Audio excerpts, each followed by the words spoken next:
The sirens tore through my apartment before the sun even touched the windows, and I was on my feet with my heart slamming against my ribs before I understood what was happening. Red lights spun across the walls. My phone buzzed so hard it fell off the nightstand. 3 words filled the screen. Report immediately. Named. I am Daniel Whitmore, and until that morning my biggest worry in life was rent. Now 3 alien cruisers hung in the sky above my city, and every channel on Earth was shouting my identification number like it belonged to a criminal. I did not have time to be scared. Fear needed room to grow, and there was none left. 2 officers in dark suits were already at my door, telling me to move, telling me the vehicle was waiting, telling me nothing else at all. I grabbed my jacket. I did not grab shoes that matched. None of that mattered anymore. The car ride felt like it lasted a single breath.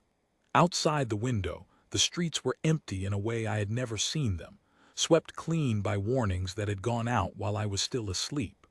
A drone hovered outside my window the entire way, translating static I could not understand into a calm, mechanical voice that told me nothing useful. When we reached the landing field, barricades stretched farther than I could see, and behind them, a crowd pressed forward like a wave that had not yet decided whether to break. I stepped out of the car and the noise of the crowd dropped into silence, all at once, like someone had cut a wire. She came down the ramp of the largest cruiser in dark, gleaming armor, flanked by guards twice her height, and even from a distance I knew her. I had not seen those eyes in 14 years, but eyes like that do not fade from memory. They burned amber like a struck match, exactly the way I remembered from a cornfield when I was 7 years old, and she was a frightened stranger with a broken leg. Her name was Sci-Fi. I had given her half a sandwich and my only jacket that day, and in return, without knowing what I was doing, I had made her a promise that a child makes without thinking, the kind of promise you forget by lunchtime. She had not forgotten. She stopped an arm's length away, and the guards behind her did not relax even slightly. Cameras clicked from every direction, but she did not look at them. She looked only at me. "You remember my name," she said. Her English had no accent at all, no delay, nothing mechanical about it. "Good. That will make this easier." I opened my mouth and nothing useful came out. What next part I finally managed.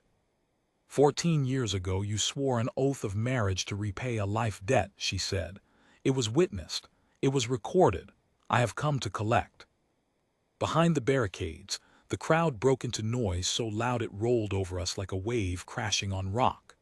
Somewhere in that noise, I heard my own name shouted by a voice that sounded like my mother, though I could not be sure, because at that moment the entire world had narrowed down to 2 amber eyes and a promise I barely remembered making. "I was 7, I said. I thought it was a game." "A debt sworn by a child means more where I come from, not less," she answered. "A child does not know how to lie. An adult learns that skill early. I have carried this promise across 4 wars, 1 exile and 14 years of distance, and I needed to know if the boy who gave a stranger his jacket still existed inside the man standing in front of me. I could feel every camera in the crowd zooming toward my face. I could feel the entire planet holding its breath through screens in 100 countries. None of it mattered as much as the question in her eyes. "And if I am not that person?" I asked. "Then I return home," she said. "The debt lapses. No harm comes to you or your people. You go back to your ordinary life, and no one outside this field will remember your name by next year." That should have been a relief. Instead, it felt like losing something I had never realized I still owned. Before I could answer, the ground shuddered beneath us, a low tremor that rattled through my shoes and up my spine. The crowd's noise turned instantly from excitement into alarm. Sci-Fi's guards spun outward, weapons rising, eyes scanning the sky. She did not move from where she stood, but her hand shot out and gripped my arm with a strength that startled me. "Get down," she said, and I obeyed without thinking. A streak of fire cut across the morning sky, faster than anything I had ever seen, and struck the far end of the landing field. The explosion threw dust and light into the air, and the crowd scattered in every direction, screaming, running for the barricades that no longer felt like they offered any protection at all. "This was not part of the plan," she said, pulling me up by the arm and moving quickly toward the cruiser. Her voice had lost every trace of ceremony. Now it sounded sharp, urgent, alive with a kind of focus I had never heard in a human voice under pressure. "What is happening?" I shouted over the chaos. "There is a faction on my world who does not want this debt honored," she said. "They believe an alliance between your people and mine threatens their power. They followed my ship. I did not think they would act here, in front of your entire planet, but I was wrong." Another streak lit the sky, closer this time, and the ground threw both of us sideways. My ears rang. Somewhere behind me, metal groaned and folded, and the smell of scorched earth filled the air. Ivrin did not let go of my arm, even as she barked orders in a language I did not understand, and her guards responded instantly, forming a moving wall around us as we ran toward the cruiser's ramp. Inside, the noise dropped to almost nothing, replaced by the low hum of engines and the sharp beeping of alarms I could not read. Ivrin pushed me into a seat that folded around me like it had been built for a much larger body, and she stood in front of a screen filled with symbols, speaking fast, her hands moving across controls with practiced ease. "They tracked my ship through slipspace," she said without turning around. "That should not be possible. Someone gave them the coordinates." "Who would do that?" I asked. "Someone who wanted me to fail," she said. "Someone inside my own house." The cruiser lifted off the ground so suddenly that my stomach dropped, and through the small window beside me, I watched my city shrink beneath us, smoke rising from the landing field where minutes earlier I had been standing in front of cameras from every corner of the world. My mother was down there somewhere. My whole ordinary life was down there, and it had never felt farther away. Another explosion rocked the cruiser from the side, throwing sparks across the control room, and one of the guards fell against the wall, gripping his shoulder where a shard of metal had struck him. Ivrin moved to him instantly, pressing something against the wound that stopped the bleeding almost at once, her hands steady even as the ship shook around us. "We need to reach open sky," she said, and her voice, for the first time, held something close to fear. "If they catch us grounded, they will not need to fight fair." I gripped the edges of my seat, my knuckles white, my heart pounding so hard I could feel it in my throat. I am not a soldier. I am not a pilot.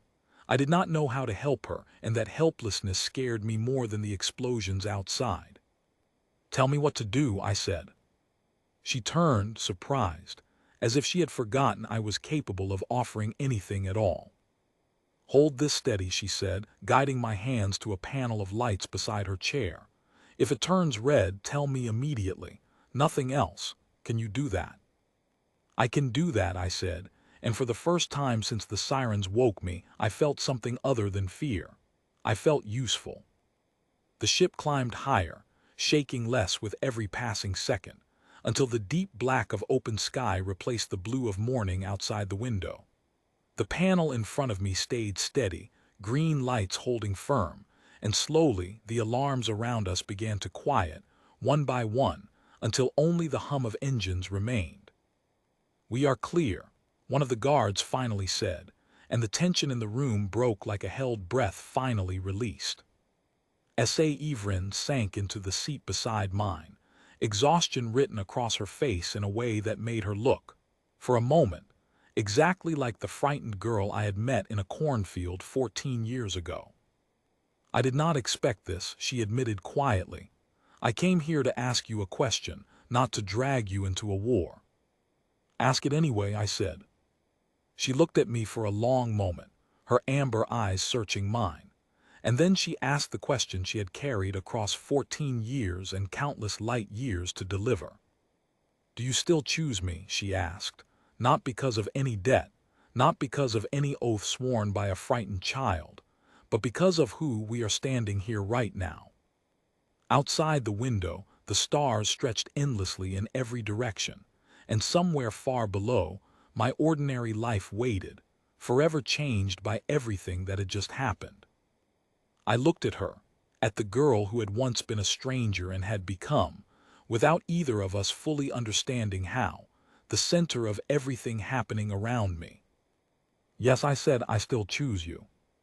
The ship carried us forward into the dark, away from the danger behind us and toward a future neither of us could fully see. But for the first time since the sirens had torn me from sleep that morning, I was not afraid of what came next.